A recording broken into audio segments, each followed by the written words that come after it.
ദൈവത്തിൻ്റെ അതിപരിശുദ്ധമായ നാമം വാഴ്ത്തപ്പെടുമാറാകട്ടെ. പുറപ്പാട് പുസ്തകം 3-ാം അധ്യായത്തിൻ്റെ 7-ാമത്തെ വാക്യം ഒന്ന് വായിച്ചട്ടെ. യഹോവ അരുളിച്ചെയ്തത്, മിസ്രയീമിലുള്ള എൻ്റെ ജനത്തിൻ്റെ കഷ്ടത ഞാൻ നിശ്ചയമായും കണ്ടിരിക്കുന്നു. ദുഷ്ടന്മാരായ മേലധികാരികൾ നിമിത്തമുള്ള അവരുടെ നിലവിളി ഞാൻ കേട്ടിരിക്കുന്നു. ഞാൻ അവരുടെ സങ്കടങ്ങൾ അറിയുന്നു. NIV ബൈബിൾ ഇങ്ങനെ പറയുന്നു, യഹോവ ഇങ്ങനെ അരുളി ചെയ്തു, ഈജിപ്തിൽ എൻ്റെ ജനത്തിൻ്റെ കഷ്ടത ഞാൻ കണ്ടു. തങ്ങളുടെ കങ്കാണികൾ നിമിത്തമുള്ള അവരുടെ നിലവിളിയും ഞാൻ കേട്ടു. ഞാൻ അവരുടെ സങ്കടം അറിയുന്നു. സ്വർഗത്തിലെ ദൈവം തൻ്റെ ജനത്തിൻ്റെ കഷ്ടത, കങ്കാണികൾ നിമിത്തമുള്ള പീഡനം, ആ പീഡനം മൂലമുള്ള അവരുടെ നിലവിളി, അവരുടെ സങ്കടങ്ങൾ എല്ലാ കാലത്തും അറിയുന്നു. നമ്മൾ ഈ വചനത്തിൽ വായിക്കുന്നത് ഇസ്രയേൽ ജനം ഈജിപ്തിലെ അടിമത്തത്തിൽ കിടന്നപ്പോൾ അവിടുത്തെ കങ്കാണികളുടെ പീഡന നിമിത്തമുള്ള അവരുടെ നിലവിളിയും അതിൻ്റെ ബാക്കിയായിട്ടുള്ള സങ്കടങ്ങളും ദൈവം അറിഞ്ഞു എന്നാണ് നമ്മളവിടെ വായിക്കുന്നതെങ്കിൽ, ഇന്ന് അതെങ്ങനെയാണ് എന്ന് ചോദിച്ചാൽ, അന്ന് ഈജിപ്റ്റ് എന്നത് ഇന്നത്തെ ലോകമാണ്. അന്നത്തെ അധിപതി എന്ന് പറയുന്നത് അന്ന് ആ ഫറവോനായിരുന്നെങ്കിൽ ഇന്നത് സാത്താനാണ്. ലൂക്ക 4:6 വായിച്ചേ. പിശാച് അവരോട് പറഞ്ഞത്, ഈ അധികാരമൊക്കെയും അതിൻ്റെ മഹത്വവും നിനക്ക് തരാം. അവയെല്ലാം എന്നെ ഏൽപ്പിച്ചിരിക്കുന്നു. എനിക്ക് മനസ്സുള്ളവന് ഞാനത് കൊടുക്കുന്നു.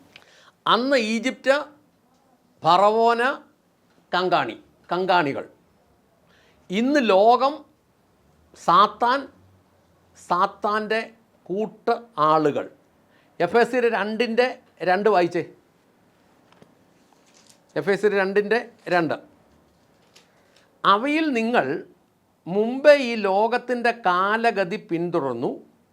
ആകാശത്തിലെ അധികാരത്തിനും അനുസരണം കെട്ടവരിൽ ഇപ്പോൾ വ്യാപരിക്കുന്ന ആത്മാവിനും അധിപതിയായവനെ അനുസരിച്ചു പോന്നു. ആകാശത്തിലെ അധികാരത്തിനും അനുസരണം കെട്ടവരിൽ ഇപ്പോൾ വ്യാപരിക്കുന്ന ആത്മാവിനും അധിപതിയായവനെ അനുസരിച്ചു പോന്നു. അതായത് ഈ അനുസരണം കെട്ടവരിൽ വ്യാപരിക്കുന്ന ആത്മാവിൻ്റെ അധിപതി ആണ് സാത്താൻ.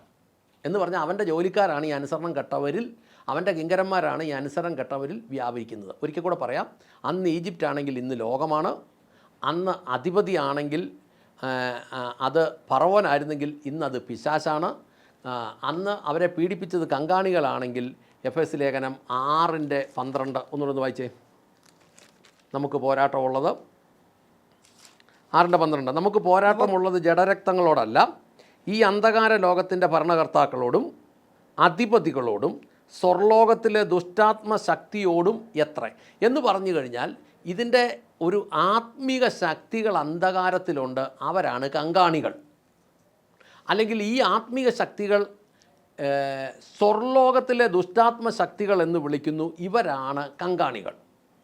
ഇവരിൽ നിന്ന് അന്ന് ഈജിപ്തിൽ നിന്ന് വിടുവിക്കാൻ ദൈവം 10 ബാധകൾ അയച്ചു.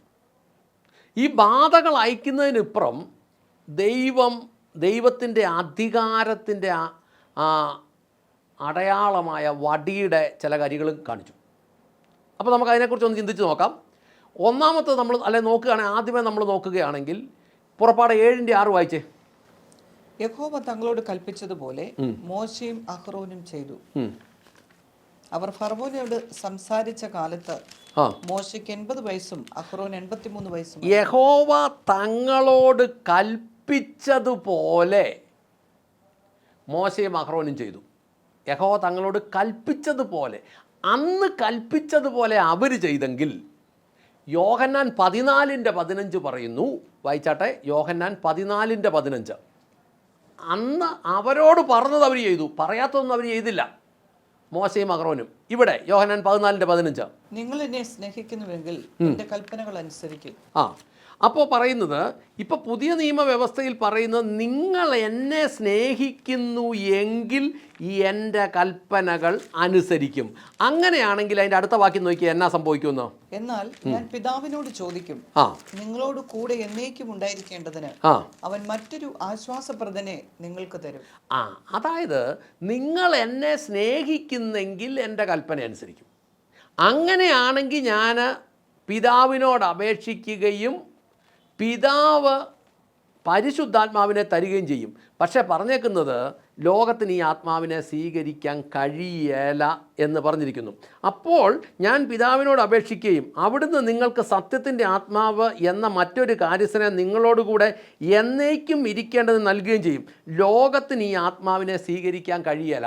നമ്മൾ ഈ ലോകത്ത് ജീവിക്കുമ്പോൾ രക്ഷിക്കപ്പെട്ട് ദൈവത്തിൻ്റെ രാജ്യത്തിലേക്ക് കയറിക്കഴിഞ്ഞാൽ വചനം അനുസരിച്ച് നിൽക്കുന്നെങ്കിൽ പിതാവിനോട് യേശു ചോദിച്ചതുകൊണ്ട് പിതാവ് അയച്ചു തന്ന ദൈവത്തിൻ്റെ പരിശുദ്ധാത്മാവിനെ നമുക്ക് സ്വീകരിക്കാൻ പറ്റും. പക്ഷേ നമ്മൾ ഈ ഭൂമിയിൽ ജീവിക്കുമ്പോൾ നമ്മൾ ദൈവരാജ്യത്തിലായിട്ട് വചനം അനുസരിക്കുന്നില്ല, സ്വാഭാവികമായിട്ട് നമ്മൾ ലോകത്തിൽ ചെല്ലും. അങ്ങനെ വരുമ്പോൾ പരിശുദ്ധാത്മാവില്ലെന്നാവും. ഇനി പരിശുദ്ധാത്മാവ് ഉണ്ടെന്നുണ്ടെങ്കിൽ പുറപ്പാട് 20:8 വായിച്ചേ. ശബ്ബത്ത് നാളിനെ വിശുദ്ധീകരിക്കുവാൻ ഓർക്കുക. ദൈവവചനം അനുസരിക്കുന്ന ഒരു കാര്യമാണ് പറഞ്ഞത്. ശബത്ത് നാളിനെ വിശുദ്ധീകരിക്കാൻ ഓർക്കാം. ഇനി ശബത്ത് നാളിനെ വിശുദ്ധീകരിക്കാൻ ഓർക്കേണ്ടത് എന്തിനാണെന്ന് അതിൻ്റെ 9ഉം 10ഉം വായിച്ചേ. 6 ദിവസം അധ്വാനിച്ച് നിന്റെ വേലകളെല്ലാം ചെയ്യുക. 7-ാം ദിവസം നിന്റെ ദൈവമായ യഹോവയുടെ ശബത്താകുന്നു. അന്ന് നീയും നിന്റെ പുത്രനും പുത്രിയും നിന്റെ വേലക്കാരനും വേലക്കാരിയും നിന്റെ കന്നുകാലികളും നിന്റെ പടിവാതിലിനകത്തുള്ള പരദേശിയും യാതൊരു ജോലിയും ചെയ്യരുത്. അതായത് സബത്തിൻ്റെ പ്രത്യേകത അന്ന് പറഞ്ഞെങ്കിൽ ഇന്നതിൻ്റെ പ്രത്യേക തലം എന്താന്ന് ഹെബ്രായ ലേഖനം 10-ാം അധ്യായത്തിൻ്റെ 25-ാമത്തെ വാക്യം പറയുന്നത്. ഹെബ്രായ ലേഖനം 10:25. ചിലർ ചെയ്യുന്നത് പോലെ നമ്മുടെ സഭായോഗങ്ങൾ ഉപേക്ഷിക്കാതെ പരസ്പരം പ്രബോധിപ്പിക്കാം. അതായത് അന്ന് പറഞ്ഞു സബത്ത് നാളിൽ അതിനെ വിശുദ്ധമായി ആചരിക്കണം. എങ്ങനെ ആചരിക്കണം എന്ന് ചോദിച്ചാൽ 6 ദിവസം വേല ചെയ്തു, 7-ാം ദിവസം വേല ചെയ്യരുത്. നിൻ്റെ ദൈവമായ യഹോവയെ ആരാധിക്കാനുള്ളൊരു ദിവസമാക്കി അന്നത് മാറ്റണം. ബാക്കി ദിവസം ആരാധിക്കേണ്ടതെന്നല്ല, അന്ന് അങ്ങനെ ദൈവം വിശ്രമിച്ച് കൽപ്പിച്ചതായതുകൊണ്ട് അതനുസരിക്കുക. എന്നാൽ പുതിയ നിയമ വ്യവസ്ഥയിലേക്ക് വന്നപ്പോൾ അത് എങ്ങനെയാണെന്ന് ചോദിച്ചാൽ ഈ സഭായോഗങ്ങൾ ഉപേക്ഷിക്കരുതെന്നാക്കി, ചിലർ ചെയ്യുന്നത് പോലെ. ഇനി ഉപേക്ഷിച്ചാൽ എന്താ കുഴപ്പമെന്ന് അതിൻ്റെ അടുത്ത വാക്യം പറയുന്നു. അതൊരു വായിച്ചേ. സത്യത്തിന്റെ പരിജ്ഞാനം ലഭിച്ച ശേഷം നാം മനഃപൂർവ്വം പാപം ചെയ്താൽ പാപങ്ങൾക്കായി ഇനി ഒരു യാഗവും ശേഷിക്കുന്നില്ല. അവിടെ പറയുന്ന പാപം സഭായോഗം ഉപേക്ഷിക്കുക എന്നുള്ളതാണ്. സത്യത്തിൻ്റെ പരിജ്ഞാനം ലഭിച്ച ശേഷം നാം മനഃപൂർവ്വം പാപം ചെയ്താൽ പാപങ്ങൾക്ക് വേണ്ടി ഇനി ഒരു യാഗവും ശേഷിക്കുന്നില്ല. അതായത് 6 ദിവസം ജോലി ചെയ്യാൻ ദൈവം തന്നിട്ടുണ്ട്. 6 ദിവസം ജോലി ചെയ്തു. 7-ാം ദിവസം കൃത്യമായിട്ട് ദൈവത്തിൻ്റെ വിശുദ്ധ ദിവസമായിട്ട് സഭായോഗങ്ങൾ ഉപേക്ഷിക്കാതെ അതിനകത്ത് നിൽക്കുന്നവരുടെ ജീവിതത്തിൽ ദൈവം അവർക്ക് കരുതുമെന്ന് ഞാൻ പറഞ്ഞതല്ല, ദൈവം പറഞ്ഞതാണ്. എന്നാൽ നമ്മുടെ നാട്ടിൽ ഇപ്പോൾ പ്രശ്നം എന്താണെന്ന് ചോദിച്ചാൽ 6 ദിവസമല്ല, 6 ദിവസം ചുമ്മാ ഇരുന്നാലും 7-ാം ദിവസമാണ് വേല, പ്രത്യേകിച്ച് വിശ്വാസികൾക്ക്. പകുതി ദിവസം സഭായോഗങ്ങൾ പോകൽ. രാവിലെ എഴുന്നേറ്റ് നോക്കും, ഒരു ചീറ്റലുണ്ടോ, ഒരു ജലദോഷമുണ്ടോ, ഞായറാഴ്ച മാത്രമേ ഉള്ളൂ, ബാക്കി ഒരു ദിവസം ഒരു പ്രശ്നവുമില്ല. അങ്ങനെ വരുമ്പോൾ അത് പറയുന്നത് സത്യത്തിൻ്റെ പരിജ്ഞാനം ലഭിച്ച ശേഷം മനഃപൂർവ്വം പാപം ചെയ്താൽ എന്ന് ആ വചനത്തിൽ എഴുതി വച്ചിരിക്കുന്നത് ഈ സഭായോഗങ്ങളുമായി ബന്ധപ്പെട്ടതാണ്. അപ്പം മോശയും അഹറോനും തങ്ങളോട് കൽപ്പിച്ചിരുന്നത് പോലെ ചെയ്തെന്ന പുറപ്പാട് പുസ്തകം 7-ാം അധ്യായത്തിൻ്റെ 6-ാമത്തെ വാക്യം പറയുന്നത്. മോശയും അഹറോനും തങ്ങളോട് കൽപ്പിച്ചിരുന്നത് പോലെ ചെയ്തു. കൽപ്പിച്ചിരുന്നത് പോലെ ചെയ്തതുകൊണ്ട് ആ ഈജിപ്തിൻ്റെ അടിമത്തത്തിൽ നിന്ന് ആ ജനത്തിനെ വിടുവിച്ചുകൊണ്ട് വരാൻ പറ്റി. ആദ്യം വടി സർപ്പമായി തീർന്നു, അതൊരടയാളമായിരുന്നു. പിന്നീട് ദൈവം അങ്ങോട്ട് ചെയ്ത 10 അത്ഭുതങ്ങൾ അങ്ങോട്ട് ചെയ്തപ്പം അതിനെ ബാധയെന്നോ ഒക്കെ ചെയ്തെങ്കിൽ അത് ഓരോ വ്യക്തികളുടെയും ജീവിതത്തിൽ അത് ഇന്നും സംഭവിച്ചുകൊണ്ടിരിക്കുന്ന കാര്യങ്ങളാണ്. ഇന്നും അത് സംഭവിച്ചുകൊണ്ടിരിക്കുന്ന കാര്യങ്ങളാണ്. വിടുവിക്കപ്പെട്ടിട്ടില്ലെങ്കിൽ ഇത് മുന്നോട്ട് ഇതിലെ ഓരോ വിഷയത്തെക്കുറിച്ചും ഗൗരവമായിട്ട് പറയാൻ ആഗ്രഹിക്കുന്നു. ഇതിൽ ഓരോ സാഹചര്യത്തിൽ കൂടിയാണ് നമ്മൾ പോകുന്നതെങ്കിൽ നമ്മുടെ ജീവിതത്തിൽ വിടുതൽ വരാൻ കിടക്കുന്നതേ ഉള്ളൂ. നമ്മൾ ചില ബന്ധനത്തിൽ കൂടെയൊക്കെ നിൽക്കുക. ഈ ഓരോ വ്യക്തികളുടെ ജീവിതത്തിലും ഈ പുറപ്പാടനുഭവം ഉണ്ടെങ്കിൽ ഓരോ വ്യക്തികളുടെ ജീവിതത്തിലും ഈജിപ്തിലെ അടിമത്തം ഉണ്ട്. അവിടുന്ന് പുറപ്പെടുവിച്ച് കൊണ്ടുവന്നിട്ടാണ് നടത്തിക്കൊണ്ടു പോകുന്നത്.